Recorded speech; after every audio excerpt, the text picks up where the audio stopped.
আপনারা ইতিমধ্যে জেনেছেন যে ব্র্যাক, বন্ধু সোশ্যাল ওয়েলফেয়ারের মতো এনজিওগুলো তারা দেশ বিরোধী, সমাজ বিরোধী, পরিবার বিধ্বংসী এবং ধর্মবিরোধী ভূমিকা এই বাংলার জমিনে তারা রেখে যাচ্ছে এবং পশ্চিমা নষ্ট সভ্যতার যে নষ্ট চিন্তাগুলো তারা আমাদের মধ্যে ছড়িয়ে দিচ্ছে এবং তারা বিভিন্নভাবে এই কাজগুলো করছে। তারা আন্তর্জাতিকভাবে সরকারকে চাপে ফেলছে, তারা বিভিন্ন সরকারি কর্তা ব্যক্তিদেরকে বিভিন্ন প্রলোভন দেখিয়ে বিভিন্নভাবে তারা তাদের এই উদ্দেশ্যগুলো আদায় করে নিচ্ছে। এবং কেন তারা এটা করতে চায় এই বিষয়ে আমি একটু আপনাদের সামনে পুরনো একটা ইতিহাস আমি আপনাদের সামনে তুলে ধরতে চাই। 1813 সালে আমি আপনাদেরকে নিয়ে যেতে চাই। 1813 সালে মাদ্রাজে, যে ব্রিটিশ উপনিবেশ মাদ্রাজে, সেখানের গভর্নর ছিলেন কর্নেল থমাস মনরো। এই কর্নেল যখন ইস্ট ইন্ডিয়া কোম্পানির বার্ষিক যে অধিবেশন, সেখানে যখন বার্ষিক রিপোর্ট পেশ করছে, তখন উনি সেখানে বলছেন যে ব্রিটিশদের তৈরিকৃত পণ্য ভারতীয়রা ব্যবহার করছে না। আপনারা ব্রিটিশরা যে এত ভর্তুকি দিচ্ছেন, এত কম লাভে জিনিসপত্র এখানে দেওয়ার চেষ্টা করছেন ইস্ট ইন্ডিয়া কোম্পানি, কিন্তু আপনাদের এই পণ্যগুলো তারা ব্যবহার করছে না। তখন বলছে কেন ব্যবহার করছে না? আমরা যদি আরো দাম কমিয়ে দিই, আমরা যদি আরো ভর্তুকি দিই, বা আমরা যদি লসে বিক্রি করি, তবু কি তারা ব্যবহার করবে না? তখন কর্নেল মনরো বলতেছেন না, তবুও ভারতীয়রা এই পণ্য কিনবে না। উনি জিজ্ঞেস করছে কেন? তখন বলতেছে কারণ ভারতীয়দের রুচি এমন না, তারা যে ব্রিটিশ পণ্য কিনবে। উদাহরণ দিচ্ছেন উনি যে একজন হিন্দু পণ্ডিত, তিনি মাটিতে বসে খান, আমরা মুসলমানরা মাটিতে বসে খাই, আমাদের সুন্নাহ। উনি বলতেছেন একজন হিন্দু পণ্ডিত তিনি মাটিতে বসে খান এবং তার তো ডাইনিং টেবিলের দরকার নাই, সুতরাং আপনি তাকে ডাইনিং টেবিল কিনে দিতে পারবেন না। একজন মুসলমানরা যে ধরনের পোশাক পরিধান করে, তারা তো আপনার ইউরোপিয়ান কাঠের পোশাক তারা কিনবে না। সুতরাং সবার আগে তাদের রুচিকে পরিবর্তন করতে হবে। কিভাবে পরিবর্তন করতে হবে? 1813 সালে ঘটনা শেষ। 1835 সালে উপমহাদেশে নতুন শিক্ষাক্রম তৈরি করা হলো, নতুন পাঠ্যপুস্তক, নতুন শিক্ষা ব্যবস্থা। লর্ড ম্যাকলে নতুন শিক্ষা ব্যবস্থা নিয়ে আসলেন এবং এই শিক্ষা ব্যবস্থার মধ্য দিয়ে ভারতীয়দেরকে এমনভাবে ইউরোপিয়ানাইজ করা হলো, তাদের রুচিকে এমনভাবে বদলায় দেওয়া হলো যে 1901 সালে, ঠিক 100 বছরের মাথায়, 90 বছরের মাথায় 20 লক্ষ ইউরোপিয়ান মন মগজ রুচির মানুষের জন্য কত ব্রিটিশ পণ্য আমদানি করা হয়েছে, এটার একটা ডকুমেন্ট আছে। আমি ব্যাপারটা বুঝতে পারছি আপনাদেরকে, যে শিক্ষা ব্যবস্থার মধ্য দিয়ে মানুষের রুচিকে পরিবর্তন করা হয়, যেন এই বিশাল যে আন্তর্জাতিক যে পুঁজিবাদী যে সম্প্রদায়, তারা যেন তাদের পণ্যগুলো, তাদের সেবাগুলো আমার কাছে বিক্রি করতে পারে।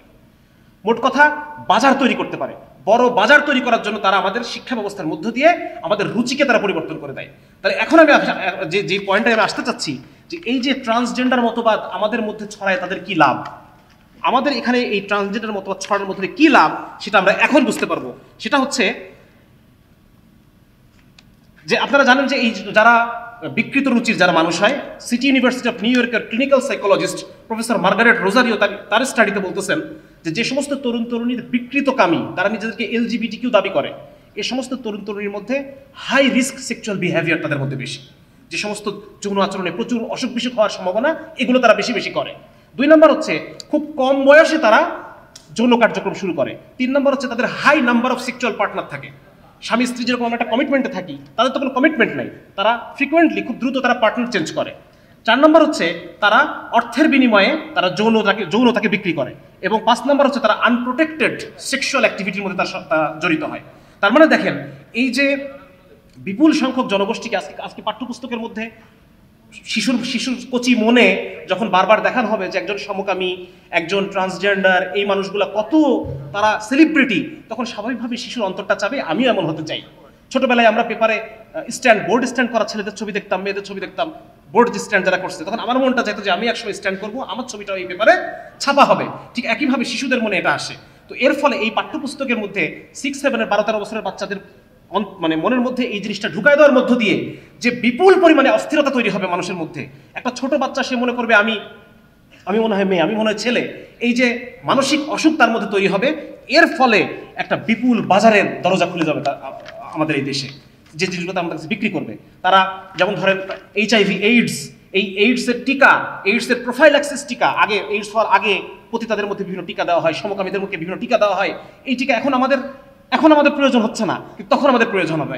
আমাদের এই গরিব দেশ, এই খেটে খাওয়া মানুষের এই আমাদের এই গরিব দেশের যে অর্থনীতি, সেই অর্থনীতির কারণে এই বিপুল পরিমাণ নতুন যে একটা সেক্টর আমাদের আমদানি করতে হবে, এই অর্থ আমরা কোথা থেকে দিব? হ্যাঁ, আবার আমি সামনে আসতেছি দেখেন। তারপরে তাদের যে ঝুঁকিপূর্ণ যৌন আচরণ করে, সেটার জন্য তাদেরকে বিভিন্ন টয়, সেক্স টয় বা এই জাতীয় বিভিন্ন জিনিস তাদের প্রয়োজন হয়, এগুলো তখন আমাদেরকে আমদানি করতে হবে। আমেরিকাতে একজন পুরুষকে নারী হতে গেলে $1,00,000 প্রয়োজন হয়। এখন আপনি আমাকে বলেন, গ্রামের যে কৃষক, ওই কৃষকের বাচ্চাটা স্কুলে পড়ছে, স্কুলে পড়ার পর তার মনে এখন খায়েশ হয়েছে যে আমি এখন ছেলে থেকে মেয়ে হয়ে যাব, এই কৃষক $1,00,000 কোথেকে জোগাড় করবে আমাকে বলেন? সে জোগাড় করতে পারবে? সেই এটা কখনোই জোগাড় করতে পারবে না। বরং তার যেটা হবে, এই নিজের চোখে সে দেখবে তার সন্তান ধুকে ধুকে জীবন পার করতেছে, মানসিক যাতনায়, যন্ত্রণায়, অসুখে বিসুখে, এবং একটা পর্যায়ে সে হয়তো তার সন্তানের আত্মহত্যা দিকে দুনিয়া থেকে তাকে যেতে হবে। এরকম কঠিন এক পরিস্থিতি আজকে ঘরে ঘরে তৈরি হবে যদি এই কারিকুলাম আমাদের বাচ্চারা পড়ে। তারপর দেখেন যে পুরুষ থেকে নারী হতে লাগে $1,40,000, নারী থেকে পুরুষ হতে লাগে $1,25,000, লিঙ্গ সার্জারিতে লাগে $30,000, চেহারা সার্জারি করে মেয়ে পুরুষ করে ফেলতে লাগে $25,000 থেকে $60,000, ব্রেস্ট সার্জারির জন্য লাগে $5,000 থেকে $10,000। শুধু তাই না, প্রতি বছর তাকে হরমোন নিয়ে নিয়ে মেয়ে হয়ে থাকতে হবে, প্রতি বছর তাকে হরমোন নিয়ে নিয়ে ছেলে হয়ে থাকতে হবে। এটা একটা খরচ আছে, প্রতি বছর $1,000 উপরে তাকে খরচ করতে হবে। 2017 সালে শুধু পুরুষ থেকে নারী হওয়ার যে মার্কেট, এই মার্কেটটা ছিল $11.5 কোটি, এবং 2024 সালে এই মার্কেটটা গিয়ে দাঁড়াবে $97 কোটি। তার মানে দেখেন, এই যে একটা জিনিস আপনাদেরকে আমি বলি, একটু গ্যাপ নেই, যে আজকে যে বাংলাদেশে একটা একটা ইয়ে আছে যে আমেরিকাতে, আমি একটু সময় নিচ্ছি, আমি একটু আপনাদের কাছে সময় নিচ্ছি, আমেরিকাতে প্রতি বছর $223 বিলিয়ন লাগে শুধুমাত্র মদ খাওয়ার কারণে যে ক্ষতিগুলো হয়, ভাঙচুর হচ্ছে, কেউ শারীরিকভাবে অসুস্থ হচ্ছে, পরের দিন অফিসে আসতে পারতেছে না, এই যে মদ খাওয়ার কারণে $223 বিলিয়ন ক্ষতি হয় আমেরিকার প্রতি বছর। আমাদের বাংলাদেশ এই ক্ষতিটা থেকে বেঁচে আছে না বেঁচে নাই? এই খরচটাকে আমাদের করা লাগতেছে, এই টাকাটাকে আমাদের নষ্ট হচ্ছে, এটা আমাদের ওলামায়ে কেরামের অবদান। আমাদের ওলামায়ে কেরাম মদের ব্যাপারে, জুয়ার ব্যাপারে, জিনার ব্যাপারে মানুষের মধ্যে এমন একটা অবস্থা, এমন একটা মনোভাব তৈরি করে রাখছেন, যার কারণে এই বাংলাদেশের বিলিয়ন বিলিয়ন বিলিয়ন ডলার বেঁচে যাচ্ছে। তাহলে আজকে এই যে নতুন করে আমাদেরকে এত বিলিয়ন ডলার এই দেশে খরচ করতে হবে, তো এটা আমাদের কিছুই করণীয় নাই, আমাদের ডাক্তার সমাজের কিছুই করণীয় নাই। আজকে কেন একজন ডাক্তারের বিরুদ্ধে কথা বলবে না যদি সে আসলে দেশপ্রেমিক হয়ে থাকে? আজকে আমরা ওলামায়ে কেরাম দেশপ্রেমিক, তারা এই বিষয়ে কথা বলতেছেন। এটা কি শুধু ওলামায়ে কেরামের জিনিস? আমরা যারা সাধারণ মানুষ, আমরা যারা সাধারণ বাবা, আমাদের কোনো এখানে বলার কিচ্ছু নাই? আপনার ছেলে তো, আমাদের ওলামায়ে কেরামের সন্তান তো এখানে পড়ে না, তবু তারা কথা বলতেছে। তাহলে আজকে আমি আপনি যাদের সন্তান এই পাঠ্যপুস্তক পড়বে, যাদের সন্তান এই কনফিউশনের মধ্যে ভুগবে, এই মানসিক অসুখে তারা আক্রান্ত হবে, তারা কোনো কথাই বলতেছেন না। কেন এরকম হচ্ছে? তাহলে ভুক্তভোগী তো আমরাই হব। সেদিন একটা ভিডিও খুব ভাইরাল হয়েছে, সেই ভিডিওতে দেখা যাচ্ছে যে আমেরিকার একজন বাবাকে এনে একটা লাইভ শোতে বসানো হয়েছে, আর তার ছেলে যে সব পুরো সার্জারি করে মেয়ে হয়ে গেছে, সেই ছেলেটা মানে এমন যে লম্বায় 6 ফিট, এরকম কাঁধ প্রশস্ত, মাসল, মানে পুরো একটা শক্ত সমর্থ পুরুষ। সে মেয়েদের পোশাক পরে, সে মেয়েদের মতো বড় চুল নিয়ে এসে বাবার সামনে চেয়ারে বসলো। সেই ছেলেটাকে দেখে বাবা হু হু করে কান্না করতেছে যে আমার সন্তান এরকম হয়ে গেল, আমি বাবা হিসেবে ব্যর্থ যে আমি আমার সন্তানের কাছে আইডল হতে পারলাম না। আজকে এইভাবে কান্না করার জন্য আপনারা প্রত্যেকে প্রস্তুত হন। আজকে এই ভিডিও যে যেখান থেকে দেখতেছেন, যার বাসায় সন্তান আছে, আমার একটা ছোট্ট বাচ্চা আছে, 7 বছর 4 বছর, আমি জানি না আমি তাদেরকে কোন দুনিয়া রেখে যাচ্ছি। আমি জানি না আমার মৃত্যুর পরে আমার সন্তান সে কি হয়ে যাবে, আমি জানি না। সে কি আসলে মুসলমান থাকবে, সে কি আসলে নারী থাকবে, আমার মেয়ে শিশুটা কি নারী থাকবে কিনা, আমার ছেলে শিশুটা পুরুষ থাকবে কিনা, আমি বলতে পারতেছি না। তো আজকে এক অসহায় বাবা হিসেবে আপনাদের সামনে আমি আসছি, এবং আপনারা প্রত্যেকে যার যার জায়গা থেকে আওয়াজ তুলেন, যার যার জায়গা থেকে এটা নিয়ে আপনারা আলোচনা করেন, যাতে করে এই জিনিসটা এখানেই যেন এই জিনিসটা থেমে যায়। এই সমস্ত যারা এনজিও, যারা অপকর্ম করতেছে, যারা আমাদের সন্তানদেরকে আমাদের কাছ থেকে ছিনিয়ে নেওয়ার চেষ্টা করতেছে, আমাদের পরিবারগুলোকে ভেঙে ফেলার জন্য তারা যত ধরনের প্রচেষ্টা সবকিছু তারা করতেছে, তারা যেন নিবৃত হয়, তারা যেন নিরস্ত হয়, এই জন্য আমাদের সবাইকে ঐক্যবদ্ধভাবে কাজ করতে হবে। এখন আমি খুব সংক্ষেপে 2-1টা পরিকল্পনা আমি উপস্থাপন করার চেষ্টা করছি। 1 নম্বর হচ্ছে, এখনো পর্যন্ত আমাদের দেশে মানুষ, আমরা ধর্মপ্রাণ, ধর্মভীরু, ওলামায়ে কেরামের অবস্থান আমাদের সামনে অনেক উঁচু, সেজন্য আমাদের ওলামায়ে কেরামের কেন্দ্রীয় দিক নির্দেশনা আসতে হবে। কেন্দ্রীয় দিক নির্দেশনা, কেন্দ্রীয় ফতোয়া। এখন এই দেশের মানুষ ধর্মভীরু, তারা হালালকে হালাল মনে করে মানতে চায়, হারামকে হারাম মানতে চায়, হয়তো সবসময় পারে না, কিন্তু তবু তারা অন্তর থেকে চেষ্টা করে, তওবা করে। তো যার কারণে আমাদের অন্তরে ধর্মের এখন একটা জায়গা আছে, সুতরাং আমাদের একটা কেন্দ্রীয় ফতোয়া এই বিষয়ে আমাদের আসতে হবে। 2 নম্বর হচ্ছে, এই ফতোয়ার জন্য শুধুমাত্র ওলামায়ে কেরামই না, বরং যারা জেনারেল শিক্ষিত, যারা এক্সপার্ট আছেন এই সমস্ত বিষয়ে, যারা এই অতীত ইতিহাস, বিভিন্ন ইংরেজি টার্ম, যে বিষয়গুলো নিয়ে মানে শক্ত দালায়েল সমৃদ্ধ একটা জিনিস তৈরি করার জন্য আমরা সবাই এক হয়ে আমরা কাজ করব। এই জন্য ওলামায়ে কেরাম এবং জেনারেল শিক্ষিত এক্সপার্টদের সমন্বয়ে একটা গবেষণা সেল আমাদের প্রয়োজন। 3 নম্বর হচ্ছে, আজকে আমি খুব লক্ষ্য করেছি একটা জিনিস, যখন আমরা এনজিওদের বিরুদ্ধে কথা বলতে এসেছি, আমি একটু তাড়াতাড়ি কথা বলছি, আপনারা কি আমার কথা বুঝতে পারছেন? জি, যখন এনজিওর বিরুদ্ধে কথা বলতে এসেছি, আমরা একের পর এক বলে যাচ্ছি যে টিনের চাল খুলে নিয়ে গেছে, গরু নিয়ে গেছে, কিন্তু আমাদের কাছে কোনো ডকুমেন্ট নাই, আমাদের কাছে কোনো ডেটা নাই যেটা নিয়ে আমরা কথা বলবো। অথচ ওরা কিভাবে কাজ করে জানেন? ওরা যখন এই কথা যদি ব্র্যাকের কথা বলি, তারা একটা ভার্সিটি তৈরি করছে। এই ভার্সিটির আন্ডারে তাদের বিভিন্ন রিসার্চ সেন্টার আছে।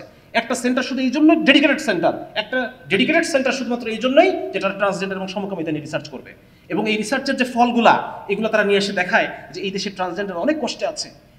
এই রিসার্চটা তারা বিদেশে পাঠায়, বিদেশে পাঠালে বিদেশিরা কি দেবে? এই রিসার্চটা দেখে তারা টাকা দেয়।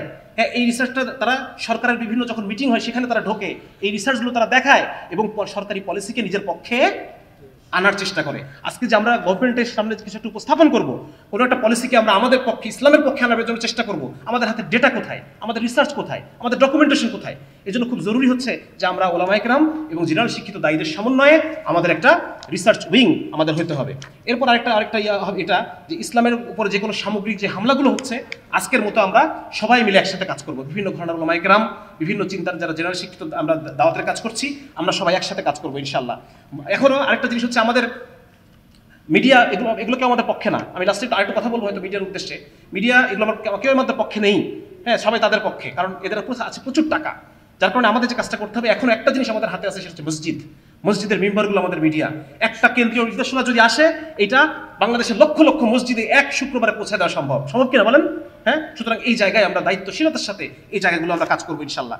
এরপর যে কাজটা একটা জরুরি কাজ, সেটা হচ্ছে আমাদের মনে, জনগণের মনে সরকারি পাঠ্যপুস্তক যে একটা নির্ভুল জিনিস, সরকারি পাঠ্যপুস্তক যে একটা নির্ভরযোগ্য জিনিস, এই ধারণাটাকে চ্যালেঞ্জ করার মতো মানসিকতা জনগণের মধ্যে দিয়ে দিতে হবে। কারণ সরকারি পাঠ্যপুস্তকের মধ্যে এই এনজিওগুলোর হস্তক্ষেপের কারণে বিভিন্ন সরকারি কর্তা ব্যক্তিদেরকে ঘুষ, উৎকোচ এগুলো প্রদানের মাধ্যমে তারা সরকারি পাঠ্যপুস্তকে তারা নষ্ট করে ফেলছে। সুতরাং জনগণের মধ্যে এটার ব্যাপারে আস্থাহীনতা তৈরি করতে হবে, যে এর মধ্যে বিষ আছে, এই জিনিসটা মানুষকে বোঝাতে হবে। আর হচ্ছে এনজিওদের প্রভাব কমানোর জন্য শুধুমাত্র মুখে আলাপ করলেই হবে না, বরং আমাদেরকে গ্রাম ভিত্তিক এনজিও, অনেক ভাই বলেছেন যে মসজিদ ভিত্তিক এনজিও, মারুফ ভাই বলে গেছেন, ওলামায়ে কেরাম বলছেন যে মাদ্রাসা ভিত্তিক এনজিও। মানুষের তো চাহিদা আছে, ওই চাহিদাটা পূরণের জন্য আমাদের একটা বিকল্প ব্যবস্থা তৈরি করতে হবে। সেটা কর্জে হাসানের মাধ্যমে হতে পারে, সেটা স্থানীয়ভাবে সাদাকা কালেকশনের মাধ্যমে অসহায় লোকদের ঘরগুলো উঠাই দেওয়া যেতে পারে, তাদেরকে ভরণ পোষণের জন্য, তাদের জীবিকার জন্য সেলাই মেশিন, গরু, যে ব্যবস্থাগুলো আছে, হ্যাঁ, মানে ওরা যে কাজগুলো করে যাচ্ছে আমরা হয়তো পুরোটা নাও পারতে পারি, কিন্তু কিছু সংখ্যক মানুষকে তো আমরা ইমান আমল বাঁচাতে পারবো, ঠিক না? সুতরাং আমাদের একটা অল্টারনেটিভ একটা এনজিও, সেটা সেন্ট্রাল হোক, সেন্ট্রাল হলে ভালো, না হলে পরে বিচ্ছিন্ন গ্রাম ভিত্তিক, মহল্লা ভিত্তিক, মসজিদ ভিত্তিক এনজিও আমাদের তৈরি করতে হবে। আরেকটা হচ্ছে এইগুলোতে স্থানীয় ছাত্র যুবকদেরকে, জেনারেল শিক্ষিত ছাত্র যুবকদেরকে সম্পৃক্ত করতে হবে। ওলামায়ে কেরামের ভিন্ন দায়িত্ব আছে, তারা অন্যান্য বিভিন্ন দায়িত্ব নিয়ে তারা ব্যস্ত। জেনারেল শিক্ষিত যারা যুবক আছেন তাদেরকে এ ব্যাপারে সামনে অগ্রণী ভূমিকা পালন করতে হবে আলেমদের নেতৃত্বে। এই সাথে এরা যে কাজটা করে, আমি একটা জিনিস বলছি, মানে তাড়াতাড়ি বলার কোনো জিনিস ছুটে যাচ্ছে, সেটা হচ্ছে তারা আমাদের রুচিকে নষ্ট করে। আমি শুরুতে বলছি যে রুচি নষ্ট করা, ঠিক বে ঠিক, হালাল হারাম, জায়েজ না জায়েজ, এটার যে রুচি, এটাকে তারা নষ্ট করে দেয়। সমাজের মধ্যে জেন্ডার রূপান্তরমুখী শিক্ষা, মানে যে একজন পুরুষ একজন নারী নিজেকে নারী ভাববে, এটাই স্বাভাবিক, রুচি নষ্ট করে দিচ্ছে, ঠিক না? এইভাবে তারা রুচি নষ্ট করে তারা শিক্ষা ব্যবস্থার মধ্য দিয়ে। আপনারা জানেন যে এনজিওগুলোর বিভিন্ন শিক্ষা কার্যক্রম আছে, ব্র্যাক প্রত্যন্ত অঞ্চলে তারা স্কুল চালায়, ঠিক আছে না, এগুলো চালায়। তো এভাবে তারা রুচিকে নষ্ট করে, এবং যাদের রুচি নষ্ট তাদেরকে তারা আশ্রয় দেয় কিসে? স্বাস্থ্য খাতের মাধ্যমে। স্বাস্থ্য খাতের মাধ্যমে তারা বিভিন্ন বলে যে আমরা এইডসদেরকে সেবা দিই, আমরা সমকামীদেরকে সেবা দিতে চাচ্ছি, আমরা ট্রান্সজেন্ডারদেরকে সেবা দিচ্ছি, এইগুলো বলে তারা তাদেরকে শেল্টার দেয়, তাদেরকে কর্মসংস্থান করে, পুনর্বাসন করে। তো এই জায়গাগুলোতে আমাদের স্বাস্থ্য এবং শিক্ষা সেক্টরে আমাদের কাজ করতে হবে। এবং নুরানি শিক্ষাকে, মানুষ আগে বলছে মানুষের মধ্যে এখনো ধর্মভীরতা আছে, সুতরাং নুরানি শিক্ষাটাকে যদি আমরা জাগতিক শিক্ষার সমন্বয়ে একটু কি বলা যায়, সাধারণ মানুষের কাছে আরো বেশি সম্মানজনক করে তুলতে পারি, তাহলে পরে আমার মনে হয় বিপুল সংখ্যক মানুষ এই জেনারেল শিক্ষার এই কারিকুলাম বাদ দিয়ে আমাদের এখানে দিবে। অলরেডি হচ্ছে, বিভিন্ন জায়গায় নুরানির মাদ্রাসাগুলোতে ছাত্রদের সংখ্যা বেড়ে গেছে, স্কুলের ছাত্র সংখ্যা কমে গেছে। এইটাকে আরো বেগবান করার জন্য আমাদের একটা সমন্বয়ের মাধ্যমে একটা যুগোপযোগী একটা কারিকুলাম আমাদেরকে গার্জিয়ানদেরকে দেখাতে হবে। আর শেষ আমি যেটা বলতে চাই সেটা হলো আলহামদুলিল্লাহ বর্তমানে বাংলাদেশে এই পরিমাণে মাদ্রাসা আছে, এই জমিন থেকে সহসা দিন উঠে যাওয়া ইনশাআল্লাহ তাআলা সম্ভব না, ইনশাআল্লাহ। সুতরাং এখন আলহামদুলিল্লাহ ওলামায়ে কেরাম তৈরির ফ্যাক্টরি যেমন আমাদের আছে, দিনদার আওয়াম তৈরির ফ্যাক্টরি আমাদের তৈরি করতে হবে। আমাদের ওলামায়ে কেরামের তত্ত্বাবধানে জেলায় জেলায়, ইউনিয়নে কওমের অর্থায়নে, যদি মাদ্রাসা যেভাবে হয়েছে এতদিন পর্যন্ত, কওমের অর্থায়নে ওলামায়ে কেরামের তত্ত্বাবধানে স্কুল তৈরির পিছনে আমাদেরকে মেহনত করতে হবে, কাজ করতে হবে। যেখানে আমরা যদি এই বিকৃতি তারা কারিকুলামে রেখেও দেয়, এই বিকৃতিকে আমরা সঠিকভাবে আমাদের ছাত্রদেরকে পড়াইতে পারবো, তাদের সঠিক মেজাজ আমরা তৈরি করতে পারবো। দিনদার আওয়াম তৈরির ফ্যাক্টরি আমাদের এখন প্রয়োজন। এজন্য এখানে উপস্থিত সম্মানিত ওলামায়ে কেরাম যারা আছেন তারা যথেষ্ট, ইনশাআল্লাহ, তারা যদি একত্রিত হয়ে সিদ্ধান্ত নেন এবং তাদের যে সমাজে পরিচিতি, তাদের যে সমাজের যে গ্রহণযোগ্যতা, তারা যদি চেষ্টা করেন, অবশ্যই এটা সম্ভব যে আমরা এরকম 5000 ইউনিয়নে আমরা 5000 এরকম স্কুল তৈরি করতে পারবো, যেখানে তাহলে পরে ওদের যে শিক্ষা কার্যক্রম, এই কার্যক্রমটাকে মোকাবেলা করা সহজ হবে। মোকাবেলা শুধু মুখে হবে না, আওয়াজ দিয়ে হবে না, রাজপথে হবে না, মোকাবেলা এখন মাথার মোকাবেলা এখন মাথার। শেষ আমি বলতে চাই, এটা শুধুমাত্র হুজুরদেরই শোনা, এখানে যারা মিডিয়ার যারা আছেন তাদের উদ্দেশ্যে তাদেরকে আমি বলতে চাই, এখানে যারা গোয়েন্দা বাহিনীর ভাইরা আছেন তাদেরকে বলতে চাই, আইন শৃঙ্খলা বাহিনীর ভাইরা আমার এই কথা শুনবেন তাদেরকে আমি বলতে চাই যে দিন শেষে আপনি একজন বাবা। আপনি যখন ঘরে ফিরে যান প্রতিদিন চাকরি শেষে, অফিস শেষে, তখন ছোট ছোট কিছু মানুষ দৌড়ায় এসে আপনার কোলের উপরে ঝাঁপায় পড়ে, ছোট ছোট কিছু মানুষকে বুকে আঁকড়ে ধরে আপনি সারা দিনের সমস্ত কষ্টকে ভুলে যান। এই ছোট মানুষগুলোকে আপনি কোন দুনিয়ায় রেখে যাচ্ছেন, কোন পৃথিবীতে রেখে যাচ্ছেন, যে পৃথিবীতে তারা ধুকে ধুকে ধুকে ধুকে তাদের চিন্তা চেতনা নষ্ট হয়ে যাবে, তাদের শরীর নষ্ট হয়ে যাবে, মন নষ্ট হয়ে যাবে। আপনার চোখের সামনে দেখবেন আপনার সন্তান মাদকাসক্ত হয়ে যাচ্ছে, আপনার সন্তান ডিপ্রেশনের রোগী হয়ে যাচ্ছে, আপনার সন্তান আত্মহত্যার পথ বেছে নিচ্ছে। একজন বাবা হয়ে আপনি এটা সহ্য করতে পারবেন?